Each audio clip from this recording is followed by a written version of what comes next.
مسجد بنانے پہ وہ ثواب نہیں، مدرسے بنانے پہ وہ ثواب نہیں، کسی بھی نیکی پہ پیسہ خرچ کرنے پہ وہ ثواب نہیں جو ماں باپ پہ خرچ کرے۔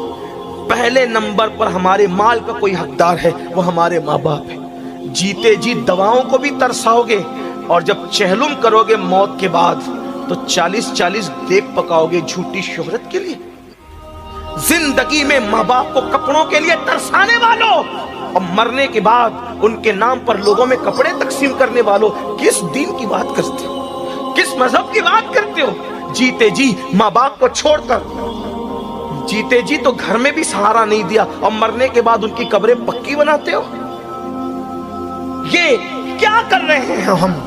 زندگی میں ماں باپ کو کپڑوں کے لیے ترسانے والوں اور مرنے کے بعد ان کے نام پر لوگوں میں کپڑے تقسیم کرنے والوں، کس دین کی بات کرتے ہو، کس مذہب کی بات کرتے ہو؟